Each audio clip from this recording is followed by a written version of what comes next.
Most people obsess over their salary, their raises, their bonuses, but almost nobody is asking the one question that actually tells you if your time is worth what you think it is. We're talking about effective hourly rate. And once you see it, you genuinely cannot unsee it. This isn't some abstract finance bro concept cooked up in a spreadsheet. It's the brutal, unfiltered truth about what you're actually earning per hour of your life. Think of it like fuel efficiency for your career. You can brag about a big engine all you want, but if you're getting 8 miles per gallon, something is deeply wrong. Here's the catalyst that makes this urgent. Right now, we are living in the era of the 60-hour work week, dressed up as ambition, where grinding is glorified and actual math is ignored. A $200,000 salary sounds incredible until you divide it by the real hours you're working, including commute, prep time, mental overhead, and suddenly you're making less per hour than you thought. The formula is almost embarrassingly simple. Take your total compensation, divide it by every hour that job actually consumes from your life, and that number, that raw, honest number, is your effective hourly rate. Most people have never done this calculation, and the ones who have often wish they hadn't, because the number is quietly humiliating. There was a moment, maybe 5 or 6 years ago, when hustle culture told us that more hours meant more value, more loyalty, more worth, and a lot of us bought that story completely. But the headlines have quieted, the hustle influencers have burned out publicly, and what we're left with is a generation quietly questioning whether the trade was ever worth it. Behavioral economists call this effort justification. The more you sacrifice for something, the more you convince yourself it must be valuable, even when the data says otherwise. You've been working 60 hours a week and calling it dedication, when the cold math says you've been discounting yourself at a rate your employer absolutely loves. Historically, this mirrors every boom cycle, where workers traded time for perceived security. The 1980s corporate ladder, the dot-com crunch era, the startup equity promises of the 2010s. Each generation learns the same lesson, slightly too late.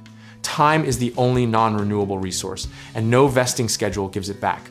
The misconception worth crushing right now is that a high salary automatically means you're winning financially. It doesn't. And conflating gross income with effective compensation is how smart people make quietly terrible decisions. Your colleague making $40 an hour on a clean 40-hour week with full benefits might be structurally wealthier than you on paper. So what do you actually do with this insight? Start by tracking every hour touched by your job for 2 full weeks, meetings, emails, after dinner, Sunday, anxiety spirals, commute, all of it. Then run the math with total honesty. That number you get is your baseline. And now you have something real to negotiate from, optimize around, or walk away from. The practical lesson history keeps handing us is that the highest performers aren't the ones working the most hours. They're the ones protecting their rate fiercely and treating their time like a scarce, appreciating asset. Disciplined, unemotional evaluation of where your hours go is not laziness. It's the strategy that actually compounds over a career. The irony that should make you laugh a little is that the people most resistant to tracking this number are usually the ones who would benefit from it.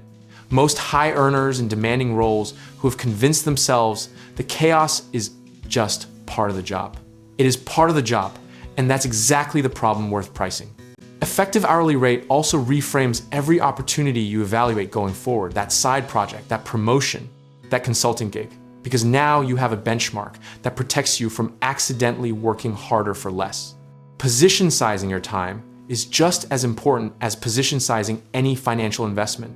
And most people have their entire net worth of hours concentrated in one low returning asset.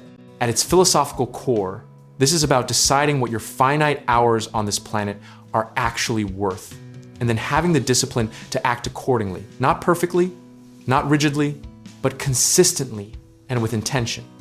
Consistency in protecting your rate over years produces a compounding effect on your quality of life that no single salary negotiation ever can. We can be completely comfortable with whatever the number reveals, because awareness without panic is the whole point. Knowing your effective hourly rate doesn't mean you quit tomorrow. It means every decision you make from here is informed, rational, and yours. That quiet confidence is worth more than any bonus. If you want help turning this kind of financial clarity into real assets, whether through real estate investing, home contracting work, or finding the right lenders to back your next move, check out our links in the description below.